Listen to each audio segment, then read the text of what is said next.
जय हिंद। आज आपको इस वीडियो में हम बताने वाले हैं बीजांड की संरचना, स्ट्रक्चर ऑफ ओव्यूल। तो इस संरचना बताने से पहले हम सबसे पहले जो है बीजांड के बारे में पढ़ लेते हैं, यानी बीजांड होता क्या है, किसे कहते हैं, ठीक ना। चलिए उसको समझने के लिए यहाँ पे आएंगे 3D फिगर पे। ठीक, देखिए यहाँ पे ध्यान देना है। ठीक, देखिए यहाँ पे ध्यान देना है। ये जो है पुष्प के मादा जनन अंग पे, ठीक ना, मादा जनन वाले भाग पे यहाँ पे ध्यान देना है।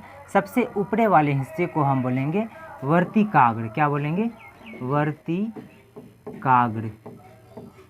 ठीक, और जो बीच वाला हिस्सा जो होता है इसको हम बोलेंगे वर्तिका, इसको हम बोलेंगे वर्तिका। ठीक, और सबसे निचले वाला हिस्सा इसको हम बोलेंगे अंडाशय। ठीक, अंडाशय। ठीक, यहाँ पे जानना है कि पुष्प के जयांग के अवयव को हम स्त्री केसर या अंडप कहते हैं। तो ये जो है अवयव है, कितने? 3 अवयव। इसको हम बोलेंगे स्त्री केसर। ठीक, इस स्त्री केसर या अंडप कहते हैं। ठीक, अंडप कहते हैं, ठीक ना। चलिए क्या बताएं आपको कि पुष्प के जयांग के अवयव को स्त्री केसर या अंडप कहते हैं। यह जो है पुष्प के कौन वाला भाग है? यह पुष्प के मादा जनन अंग होते हैं। यह पुष्प के मादा जनन अंग होते हैं। कौन? स्त्री केसर या अंडप, ठीक ना, मादा जनन अंग होते हैं। प्रत्येक अंडप में एक अंडाशय पाए जाते हैं। प्रत्येक अंडप में जो है एक अंडाशय पाए जाते हैं। ठीक, प्रत्येक अंडप में एक अंडाशय पाए जाते हैं जिसके अंदर बीज बनाने वाली संरचना होती है, जिसके अंदर बीज बनाने वाली संरचना होती है, जिसे हम बीजांड कहते हैं, जिसे हम बीजांड कहते हैं। तो यहाँ से जो है बीजांड का परिभाषा निकल के आया, ठीक ना। बीजांड किसे कहते हैं? फिर एक बार रिपीट कर देते हैं कि पुष्प के जयांग के अवयव को स्त्री केसर या अंडप कहते हैं। ठीक, बात क्लियर यहाँ पे। यह पुष्प का मादा जनन अंग होता है।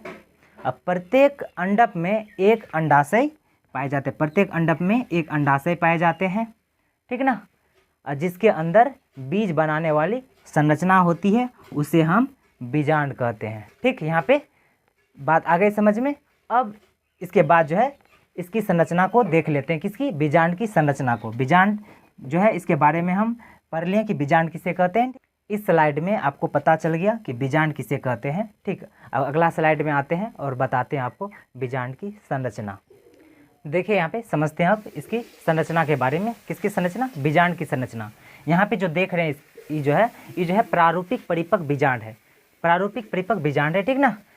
ये जो है इसका संरचना लगभग जो है यह गोलाकार होता है। लगभग कैसा होता है? यह गोलाकार होता है, जो निषेचन क्रिया के बाद जो है यह बीज में परिवर्तित हो जाता है। जो निषेचन क्रिया के बाद जो है यह बीज में परिवर्तन हो जाता है। अब देखिए यहाँ पे और एक चीज़ यहाँ पे ध्यान देना है कि एक बीजांड में जो है, एक बीजांड में 2 अध्यावरण पाए जाते हैं। 2 अध्यावरण पाए जाते हैं। ठीक, यहाँ पे देखिए एक बीजांड में कितने अध्यावरण पाए जाएंगे? 2 अध्यावरण पाए जाते हैं। ठीक, चलिए यहाँ पे देखिए, यहाँ पे पहला हो जाए ये बाहरी वाला, ठीक ना, ये हो जाएगा यहाँ पे बाहरी वाला। ठीक, और ये आंतरिक वाला, ठीक ना। जो बाहरी वाला अध्यावरण को हम बोलेंगे बाहरी अध्यावरण, और अंदर वाला जो अध्यावरण को हम बोलेंगे अंत अध्यावरण। ठीक, यहाँ तक क्लियर है। ठीक, 2 आवरणों यहाँ इधर भी होगा, ठीक ना, इधर भी यहाँ पे होगा, इधर भी यहाँ पे सेम वही होगा, बाहरी अध्यावरण और आंतरिक अध्यावरण यहाँ पे।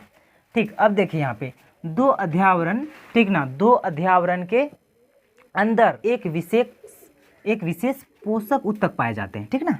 2 अध्यावरण के अंदर एक जो है विशेष पोषक ऊतक पाए जाते हैं, ठीक ना, इसके अंदर, ठीक ना। 2 अध्यावरण के अंदर जो है एक विशेष पोषक ऊतक पाए जाते हैं, ठीक ना, एक विशेष पोषक ऊतक पाए जाते हैं, जिसे हम क्या बोलते हैं?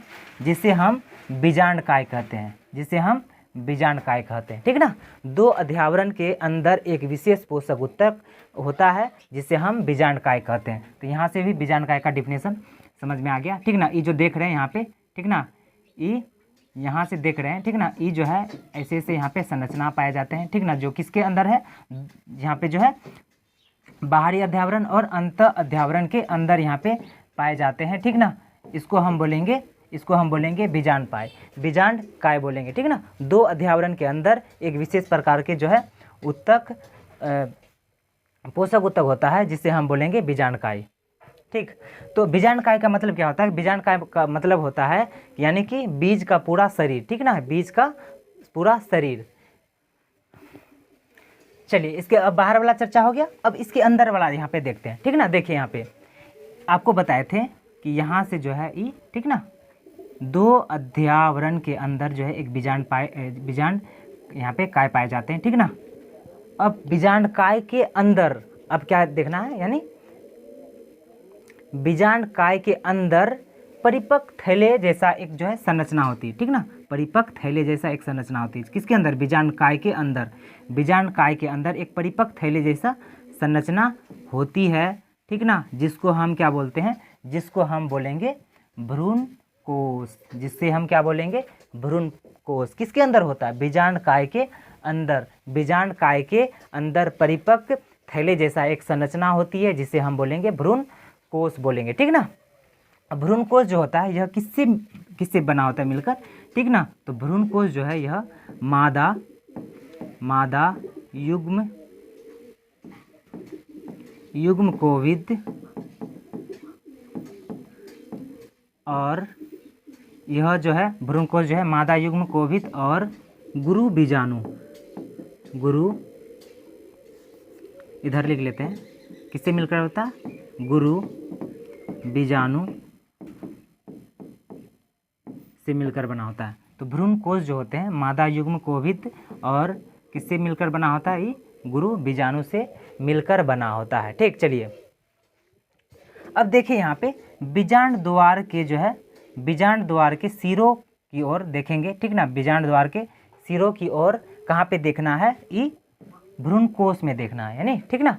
भ्रूण कोश में बीजांड द्वार की ओर वाले सिरे पर जो है 3 यहाँ पे कोशिका पाए जाएंगे, ठीक ना। आप यहाँ पे बता दें कितने कोशिका? 3 कोशिका, ठीक। इन तीनों कोशिका के समूह को हम बोलेंगे अंड उपकरण। इन तीनों कोशिका के समूह को हम बोलेंगे अंड उपकरण। इन तीनों कोशिका के समूह को हम अंड उपकरण कहते हैं। इसमें से सबसे जो बड़ी वाली कोशिका होती है, ठीक ना, और जो अस्पष्ट होती है उसको हम बोलेंगे अंड कोशिका, ठीक ना। इसमें जो है सबसे बड़ी जो होती है और जो अस्पष्ट होती है उसको हम बोलेंगे अंड कोशिका, और शेष 2 कोशिका जो होती है वह क्या कहलाएगा? वह जो है सहायक कोशिका कहलाती है। वह क्या कहलाती है? सहायक कोशिका। बात समझ में आई? इन तीनों के समूह को हम बोलेंगे अंड उपकरण, और इसमें सबसे बड़े वाला भाग जो अस्पष्ट होते हैं उसको हम बोलेंगे अंड कोशिका, और शेष 2 भाग को, ठीक ना, शेष 2 कोशिका को हम क्या बोलेंगे? सहायक कोशिका बोलेंगे, ठीक। इसके विपरीत भी होता है यहाँ पे 3, ठीक ना। ठीक इसके विपरीत भी यहाँ पे 3 कोशिकाएं होती है, ठीक। इसके विपरीत भी 3 कोशिका होती है जो इसके सिरे पर होती है, इसको हम क्या बोलते हैं? इसको हम बोलते हैं प्रतिध्रुव कोशिका। इसको हम क्या बोलते हैं? प्रतिध्रुव कोशिका कहते हैं। इसको हम क्या बोलेंगे? प्रतिध्रुव कोशिका, ठीक। अब देखिए यहाँ पे 2 केंद्रक।